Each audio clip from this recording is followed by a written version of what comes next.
स्वागत है आप लोगों का हमारे इस नए वीडियो में। इस वीडियो में हम कंप्यूटर से संबंधित 50 प्रश्नों को देखेंगे जो अन्य किसी प्रतियोगिता परीक्षा में आ चुके हैं या फिर परीक्षा की दृष्टिकोण से बहुत ही महत्वपूर्ण प्रश्न हैं। उन प्रश्नों को आज हम इस वीडियो के अंदर देखेंगे। तो चलिए शुरू करते हैं। हमारा पहला प्रश्न है, निम्नलिखित में से एक कंप्यूटर का अवयव कौन है? ऑप्शंस हैं central processing unit, memory, input और आउटपुट यूनिट या फिर उपरोक्त सभी। तो इसका सही आंसर हो जाएगा उपरोक्त सभी। उपरोक्त सभी central processing unit, memory, input और आउटपुट यूनिट। एक आधुनिक कंप्यूटर में निम्नलिखित में से किसका उपयोग करता है? चिप, वैक्यूम ट्यूब, वॉल्व, उपरोक्त सभी। तो एक आधुनिक कंप्यूटर चिप का प्रयोग करता है। चलिए अब तीसरे प्रश्न की ओर जाते हैं। निम्न में से कौन सा अवयव चिप निर्माण के लिए प्रयोग किया जाता है? ऑप्शंस हैं control bus, control unit, parity unit, semiconductor. तो इसका सही आंसर हो जाएगा सेमीकंडक्टर। सेमीकंडक्टर यूज किया जाता है चिप के निर्माण के दौरान। निम्न में से पहली पीढ़ी के कंप्यूटर का मुख्य घटक कौन सा था? ऑप्शंस हैं ट्रांजिस्टर, वैक्यूम ट्यूब और वॉल्व, एकीकृत सर्किट या उपरोक्त में से कोई नहीं। तो इसका सही आंसर हो जाएगा वैक्यूम ट्यूब और वॉल्व। इसका सही आंसर हो जाएगा। अब चलते हैं दूसरे प्रश्न की ओर। फोर्ट्रान किसका संक्षिप्त रूप है? ऑप्शंस हैं file translation, format translation, formula translation या फ्लॉपी डिस्क। तो इसका सही आंसर हो जाएगा फॉर्मूला ट्रांसलेशन। फॉर्मूला ट्रांसलेशन ही विस्तृत रूप है फोर्ट्रान का। अब चलिए दूसरे प्रश्न की ओर जाते हैं। एनालॉग कंप्यूटर में ऑप्शंस हैं इनपुट को पहले डिजिटल रूप में परिवर्तित किया जाता है। दूसरा, इनपुट कभी भी डिजिटल रूप में नहीं परिवर्तित किया जाता है। तीसरा है आउटपुट डिजिटल रूप में प्रदर्शित किया जाता है या फिर उपरोक्त सभी। तो इसका सही आंसर हो जाएगा इनपुट कभी भी डिजिटल रूप में परिवर्तित नहीं किया जाता है। चलिए अब दूसरे प्रश्न की ओर जाते हैं। एक हाइब्रिड कंप्यूटर डिजिटल कंप्यूटर जैसा दिखता है, एनालॉग कंप्यूटर जैसा दिखता है, डिजिटल और एनालॉग कंप्यूटर दोनों जैसा दिखता है या फिर उपरोक्त सभी। तो इसका सही आंसर हो जाएगा डिजिटल और एनालॉग कंप्यूटर दोनों ही जैसा हाइब्रिड कंप्यूटर दिखता है, क्योंकि ये दोनों का मिक्सचर होता है। डिजिटल और एनालॉग कंप्यूटर का मिक्सचर ही हाइब्रिड कंप्यूटर कहलाता है। नेक्स्ट प्रश्न है, निम्नलिखित में से कौन सा प्रतीक हेक्साडेसिमल संख्या प्रणाली के हैं? ऑप्शंस हैं 0 से 7, 0 से 9 to A से F या फिर 0 से 9 या उपरोक्त में से कोई नहीं। तो इसका सही आंसर हो जाएगा 0 से 9 to A से F, क्योंकि 0 से 9 में 10 डिजिट्स आ जाते हैं और A से F में 6 डिजिट्स आ जाते हैं। और हम सब जानते हैं हेक्साडेसिमल में 16 डिजिट्स होते हैं, इसलिए इसका सही आंसर हो जाएगा 0 से 9 to A से F। सभी कंप्यूटर, चाहे वह छोटा है, मध्यम है या बड़ा है, में निम्नलिखित का होना आवश्यक है। ऑप्शंस हैं control unit, primary storage, ALU या फिर उपरोक्त सभी। तो इसका सही आंसर हो जाएगा उपरोक्त सभी। इन सभी चीजों का होना एक कंप्यूटर में बहुत ही महत्वपूर्ण है। Control unit, primary storage, ALU सभी का होना महत्वपूर्ण है। एक बाइट में कितने बिट होते हैं? ऑप्शंस हैं 1 बिट, 4 बिट्स, 8 बिट्स, 16 बिट्स। तो इसका सही आंसर हो जाएगा 8 बिट। एक बाइट में 8 बिट होते हैं। निम्नलिखित में से कौन सा घटक पहले इलेक्ट्रॉनिक डिजिटल कंप्यूटर में निहित था?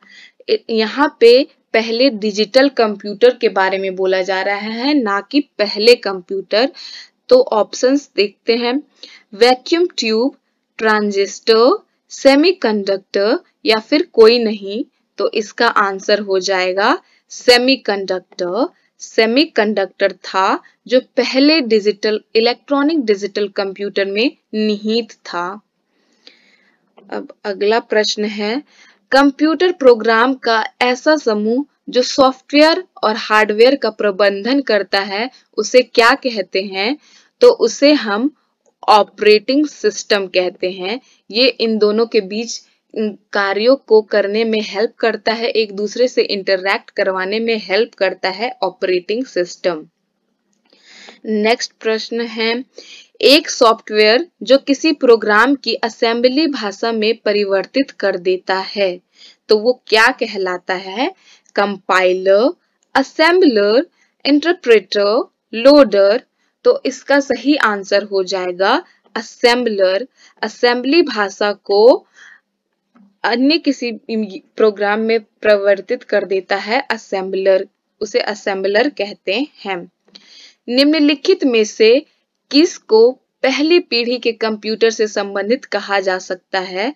ऑप्शंस हैं एसी, IBM 1401, IBM 8090 या फिर यूनिवैक। तो इसका सही आंसर हो जाएगा यूनिवैक। यूनिवैक पहली पीढ़ी के कंप्यूटर से संबंधित है। 8 बिट्स का संग्रह कहा जाता है, क्या कहा जाता है? बाइट, शब्द, फाइल, फोल्डर। तो इसका सही आंसर हो जाएगा बाइट। 8 बिट्स का समूह बाइट कहलाता है। इस प्रश्न को हम लोगों ने ऊपर में भी देखा था। चलिए नेक्स्ट प्रश्न की ओर चलते हैं। जब कंप्यूटर बूटिंग कर रहा हो तो मेमोरी में बायोस किसके द्वारा लोड किया जा रहा होता है? ऑप्शंस हैं रैम, रोम, सीडी रोम या फिर टीसीपी। तो इसका सही आंसर हो जाएगा रोम, रीड ओनली मेमोरी, ना कि रैम। तो चलिए दूसरे प्रश्न की ओर मूव करते हैं। निम्नलिखित में से सेंट्रल प्रोसेसिंग यूनिट के कौन सा अवयव है? इनपुट, आउटपुट और प्रोसेसर, इनपुट आउटपुट प्रोसेसर और ब्राउजर, नियंत्रण इकाई, अंकगणितीय तर्क इकाई और प्रारंभिक स्मृति। यहाँ पे नियंत्रण इकाई मतलब होता है कंट्रोल यूनिट, अंकगणितीय तर्क इकाई मतलब होता है अरिथमेटिक लॉजिकल यूनिट, और प्रारंभिक स्मृति मीन्स टू से एनी मेमोरी। तो इसका राइट आंसर हो जाएगा नियंत्रण इकाई, अंकगणितीय तर्क इकाई और प्रारंभिक स्मृति। निम्नलिखित में से बटन और मेनू किसमें होते हैं? ऑप्शंस हैं मेनू बार, टूल बार, विंडो या उपरोक्त में से कोई नहीं। तो इसका सही आंसर हो जाएगा टूल बार। बटन और मेनू टूल बार में होते हैं। वह मेमोरी जो कि कंप्यूटर के निर्माण के समय पर ही स्थापित कर दी जाती है। ऑप्शंस हैं रैम, रोम, ईपीरोम, पीरोम। तो इसका सही आंसर हो जाएगा रोम। रोम पहले से ही हमारे कंप्यूटर में मौजूद होता है, वो इनबिल्ट होता है, पहले से ही कंप्यूटर में होता है। हम लोगों को उसको अलग से लगाने ये करने की जरूरत नहीं पड़ती है। दूसरा प्रश्न है, निम्नलिखित में से कौन सा एक सेकेंडरी डिवाइस है? सीपीयू, रैम, फ्लॉपी डिस्केट, उपरोक्त में से कोई नहीं। तो हम लोगों को पता है सीपीयू, रैम, रोम ये पहले से ही प्रेजेंट होता है कोई भी मेमोरी में, लेकिन फ्लॉपी डिस्केट को हम लोग अलग से लगाते हैं। अगर हम लोगों को ज्यादा मेमोरी की जरूरत पड़ती है तो इसका आंसर हो जाएगा फ्लॉपी डिस्केट। फ्लॉपी डिस्केट एक सेकेंडरी डिवाइस है। VDU क्या है? VDU stands for video display unit और ऑप्शंस हैं यह एक आउटपुट डिवाइस है, यह एक इनपुट डिवाइस है, यह एक पेरिफेरल डिवाइस है, यह एक हार्डवेयर डिवाइस है। तो इसका सही आंसर हो जाएगा यह एक पेरिफेरल डिवाइस है। नेक्स्ट, निम्नलिखित में से कंप्यूटर में मापने की सबसे बड़ी इकाई है टेराबाइट, मेगाबाइट, किलोबाइट, गीगाबाइट। तो हम लोगों को पता है किलोबाइट के बाद आता है मेगाबाइट, मेगाबाइट के बाद आता है गीगाबाइट और गीगाबाइट के बाद आता है टेराबाइट। तो इसका राइट आंसर हो जाएगा टेराबाइट। नेक्स्ट प्रश्न, निम्नलिखित में से कौन सा शब्द स्टोरेज हेतु किसी डाटा आइटम का पता लगाने के लिए प्रयोग किया जाता है? ऑप्शंस हैं फील्ड, फीड, डेटाबेस, फेच। तो इसका सही आंसर हो जाएगा फील्ड। फील्ड का यूज किया जाता है। वर्ल्ड का पहला कैलकुलेटर कौन है? Abacus, UNIVAC, ENIAC, non of this. तो इसका सही आंसर हो जाएगा अबैकस। अबैकस पहला कैलकुलेटर है। भारत द्वारा बना पहला सुपर कंप्यूटर कौन है? ऑप्शंस हैं परम 8000, सिद्धार्थ, रंजीत या फिर कोई नहीं। तो इसका सही आंसर हो जाएगा परम 8000। परम 8000 पहला सुपर कंप्यूटर है। लेकिन अगर पूछा जाए कि पहला कंप्यूटर भारत द्वारा कौन बना था तो वो था सिद्धार्थ और सुपर कंप्यूटर तो परम 8000। प्राइमरी मेमोरी का उदाहरण कौन है? रैम, रोम, कैशे या फिर उपरोक्त सभी। तो उपरोक्त सभी ही प्राइमरी मेमोरी के एग्जाम्पल्स हैं। रैम कौन सी मेमोरी है? Non volatile memory, volatile memory, permanent memory या फिर कोई नहीं। तो रैम जो है वो नॉन वॉलेटाइल मेमोरी है, क्योंकि जब कुछ भी लाइट वगैरह कट जाता है तो रैम बंद करने पर वो चीज को हम लोगों को नहीं दिखाता है, दोबारा से फिर से हम लोगों को शुरू करना पड़ता है। इसलिए एक रैम जो है वो एक नॉन वॉलेटाइल मेमोरी है और रोम वॉलेटाइल मेमोरी है। इम्पैक्ट प्रिंटर के उदाहरण हैं, ऑप्शंस हैं dot matrix printer, inkjet printer, thermal printer, none of these. तो इसका सही आंसर हो जाएगा dot matrix printer impact printer के उदाहरण है। बाकी इंकजेट प्रिंटर और thermal printer non impact printer के उदाहरण हैं। इनपुट डिवाइस के उदाहरण हैं keyboard, mouse, joystick, all of this. तो यहाँ पे राइट आंसर हो जाएगा ऑल ऑफ दिस, क्योंकि कीबोर्ड भी इनपुट डिवाइस है, माउस भी इनपुट डिवाइस है, माउस को पॉइंटिंग डिवाइस भी कहा जाता है, जॉयस्टिक भी एक इनपुट डिवाइस ही है। Full form of SET is, options हैं secure encryption technology, software encrypted technology, secure Ethernet technology या फिर नॉन ऑफ दिस। तो इसका सही आंसर हो जाएगा secure encryption technology. Next question, low level language is machine language, Fortran, Algol, Lisp. तो ये हो जाएगा machine language is a low level language and Fortran, Algol, Lisp बाकी सब हाई लेवल लैंग्वेजेस हैं। C language is invented in which year? तो C language invented कब हुआ था? ऑप्शंस हैं 1972, 1983, 1990, 1964। इसका सही आंसर हो जाएगा 1972 में सी लैंग्वेज इन्वेंट हुआ था। Full form of COBOL, COBOL का फुल फॉर्म क्या है? ऑप्शंस हैं common business oriented language, common bridge oriented language, commerce business oriented language या फिर नॉन ऑफ दिस, तो इसका राइट आंसर हो जाएगा कॉमन बिजनेस ओरिएंटेड लैंग्वेज, और ये हाई लेवल लैंग्वेजेस में आते हैं। Inventor of C++ is John Kemeny Kurtz, John Backus, Bjarne Stroustrup, तो इसका राइट आंसर हो जाएगा बजारने स्टोस्ट्रप। नेक्स्ट क्वेश्चन है, Java is invented by whom? Options James Gosling, John McCarthy, Hopper, Nicholas, तो इसका राइट आंसर हो जाएगा James Gosling. James Gosling invent किए हैं जावा लैंग्वेज को। Next question, which is not a operating system? Unix, Linux, MS Office, Android, तो इसका right answer हो जाएगा MS Office. MS Office operating system नहीं है। एंड्रॉइड जो कि हमारे मोबाइल फोन में होते हैं, लिनक्स एक ओपन सोर्स ऑपरेटिंग सिस्टम है, यूनिक्स भी है। तो चलिए दूसरे प्रश्न की ओर मूव करते हैं।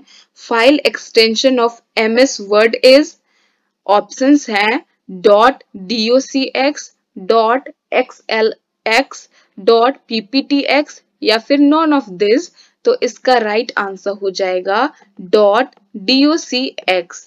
.docx ही MS वर्ड का फाइल एक्सटेंशन है और .xlsx है MS एक्सेल का और .pptx है पावर पॉइंट का। नेक्स्ट क्वेश्चन है, full form of XML, options है एक्सटेंसिव मार्कअप लैंग्वेज, दूसरा है ज़ायोमी मार्कअप लैंग्वेज, तीसरा है एस्टैब्लिश मार्कअप लैंग्वेज, तो इसका राइट आंसर हो जाएगा extensive markup language. XML stands for extensive markup language. Invention of PowerPoint is, options हैं 1983, 1992, 1987 या फिर 2003, तो इसका राइट आंसर हो जाएगा 1987। Choose which bar is not present in MS Office. Title bar, status bar, scroll bar, line bar, तो इसका right answer हो जाएगा line bar is not present on MS Office. बाकी ये तीनों प्रेजेंट होते हैं MS ऑफिस में। Minimum font size in MS Word is 8, 10, 11, 15, तो इसका राइट आंसर हो जाएगा 8। 8 मिनिमम होता है, मतलब पहले से वहां पे 8 होता है, आप चाहो तो 1 भी कर सकते हो, लेकिन पहले से वहां पे 1 होता है मिनिमम फॉन्ट साइज के रूप में। प्राइमरी मेमोरी एग्जाम्पल है cache memory, magnetic disk, hard disk या फिर all of this. Cache memory एक प्राइमरी मेमोरी है, मैग्नेटिक डिस्क और हार्ड डिस्क सेकेंडरी मेमोरी है, तो हम कह सकते हैं कि कैशे मेमोरी जो है वो प्राइमरी मेमोरी है, मैग्नेटिक डिस्क और हार्ड डिस्क सेकेंडरी मेमोरी है।